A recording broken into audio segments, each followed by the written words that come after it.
changing gears just a little bit. Television stations loved having 2 Supreme Court races. Why? Because television spending on ads for those 2 Supreme Court races toppled, I think, $1.6 million. Of that 1.6, about $800,000 was what we call dark money or outside money. I know Representative Matt Shepard down in El Dorado has talked about appointing of judges instead of electing judges. I think Governor Hutchinson is on record talking about the appointment of judges and wants them to be considered in the legislative session. Comments from anyone about the appointment versus the election of judicial candidates? Well, I guess I'll go ahead and start out with that one. I was supportive with a few caveats in there. I think we can mirror it just like you do in Washington, D.C. There's not many things that say, hey, we want to do what Washington, D.C. does. But, I think it makes sense for the governor to be able to appoint judges with the caveat that the Senate, our state Senate has the same, again, just like they do in Washington, D.C., but not allowed to be a lifetime appointment, meaning that every, again, we can say 6 years, 8 years, 10 years, whatever the case may be, that judge has to go through some kind of reappointment, or maybe they can only serve 10 years as a Supreme Court judge, and then that would be it. Again, we would need to have those discussions because, I think there are issues with lifetime appointments, but that would be my thoughts on it. I'd be willing to take a look at that and then get feedback on it. Quick points on that. First of all, I would say I'm willing to listen to anything, but I have an immediate red flag on taking away the ability of people in the community to vote in or out a judge. And because, frankly, there have been a lot of decisions in the past couple of years that have been completely against the majority will in many states. Many states have had laws that they've passed and constitutional measures they've passed and upended by judges who are practicing judicial activism. So I have a bit of a problem with that. However, I understand trying to find what is being called dark money. Let's face it, both sides are going to give money to their candidates to do what they need to do somehow, some way. Okay? That is always going to happen. No matter what you do, there's going to be money flowing into the political arena. And so they thought limited contributions was going to do it, and guess what? We have these entities that have come up alongside that can spend money. One of the things that I wish that we had, which I believe some states, and this might be a new idea, breaking news. I think there ought to be some sort of truth in advertising like there is in truth in lending in some sorts. I've even got, don't mind saying, I have a former opponent who was here, and he and I both experienced from both sides. I didn't control all the ads that went out. He didn't control all the ads that went out. And there's a lot of things that just simply are untrue that are said in campaigns. It's wrong. It's not fair. And many of that, I was not happy myself when an 8x10 went out to thousands of people in the city of Conway that said that Jason Raker funded taxpayer money through his business. Well, if that's the case, I'd be in jail, people. That didn't happen. I don't never funnel taxpayer money through my business. So many of these accusations against these judges are just simply been untrue. And it's just been meant to tear them down and destroy their reputations, and it's wrong.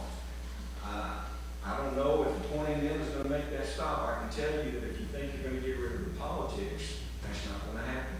Because the politics is going to be then withheld within a smaller group of people, and there's going to be still strong on politics to go on. So, my immediate first response is I still want the people being able to vote in or vote out those people. That's what I love.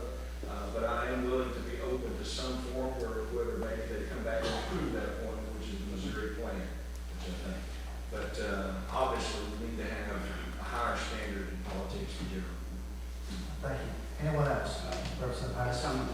Any other lawyers? Scary. I talked to the governor about it, and he kind of liked it. I kind of got a hybrid plans that some companies. First of all, local judges, your circuit judges, no change. You know which attorneys in town work hard, or fair, or go to church, or go to synagogue.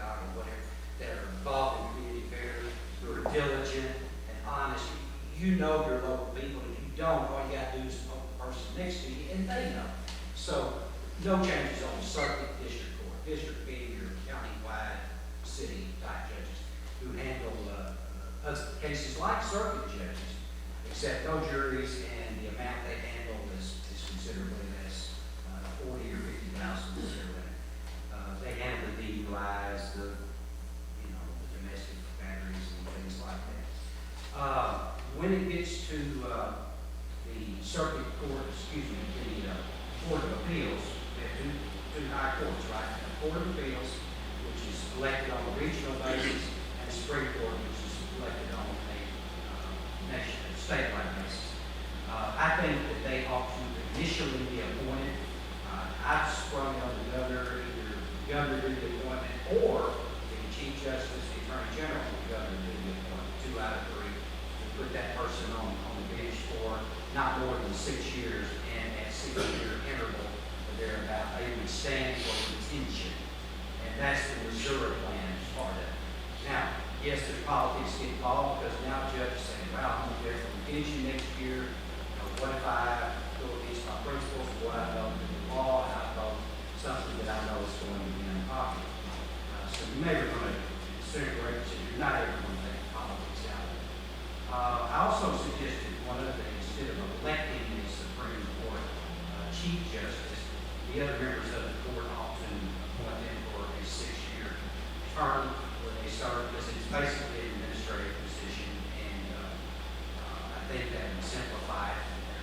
But every judge on the Supreme Court and the Court of Appeals would stand for retention at 6-year interval, maybe even 4-year interval. I'm not clear about that.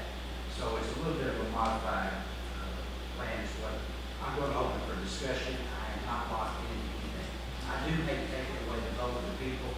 So this way you retain the vote of the people, certainly locally, we know the folks, and you retain the right to pull someone down if they're not doing their job, if they're not performing. Thank you. Anyone else want to weigh in? I just briefly say one thing that I would like to see happen, and I don't know about y'all, but I've gone into vote for a judge before, and I have no clue who either of those people are or what they stand for. Does anybody else have that experience? And at least in the partisan races, if they've got a Republican or Democrat, you know roughly what their worldview is. And we don't have that with our judges. And a lot of times if you ask a judge, hey, where do you stand on this issue? Because even though a good judge is supposed to be impartial, let's face it, we're all going to bring our worldview to whatever our job is. And a lot of times you ask a judge, what do you think about on this issue? And they say, well, I can't tell you because that's the case. So it makes it very difficult for us as citizens to have an idea of what that person thinks. So they have values similar to us that makes me want them to be sitting on the bench. So I would like to see, and I don't know if necessarily making them partisan again is the right answer, but I would like to see at least the opportunity for judges to tell us what they feel about these issues. So that way it helps us as voters be more informed about the people who we do elect to the judiciary.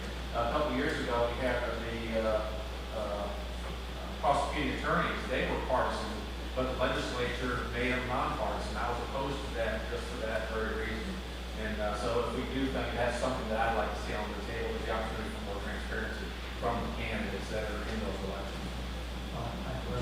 Just a couple of small pieces of trivia.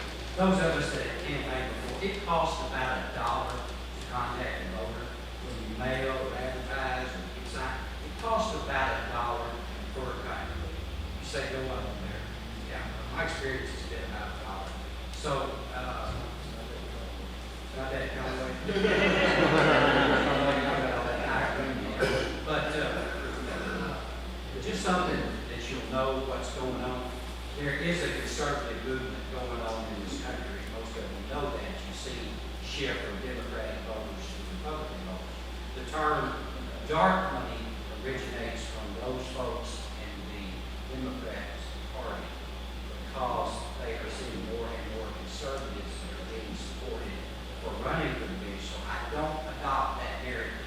The First Amendment right, freedom of speech, if 10 of us want to join together and contribute a few dollars in order to get our message out, that's what Citizens United found. We have a freedom of association, under the First Amendment, a freedom of speech. You want to stand up in the city park and announce your views and not tell anybody who you are, you have that right. So they call it dark money, and basically, that's a narrative I don't necessarily accept. But it's true that a lot of money has come in from open sources, in this case, in the Hodges, and Porky, Goodson, and Kemp race. We had a lot of money going to the one party, and a lot of political payments made out of that. And I practiced law with Judge Kemp back in the 80s. His name is John Daddy Kemp. Everybody knew he was John Dad. I asked him why he didn't use his real name. He said, anybody know him? I said, everybody knows you by that name. So those of us that work in the law, recognize the issue. So there's no good solution. All right, Representative David, you're on. Thank you for your patience. I agree that appointments won't remove all the outside influence, but I believe we do need to look at this appointment. And I'd also like to say, I think that if we took the cycle, whether it's 60 or whatever the cycle that would be, as long as we could somehow tie that into the elections, and I think that gives us all some reason for us to who will be appointing those judges. So I think that I do agree with the point because, quite honestly, I think the last race was not unusual.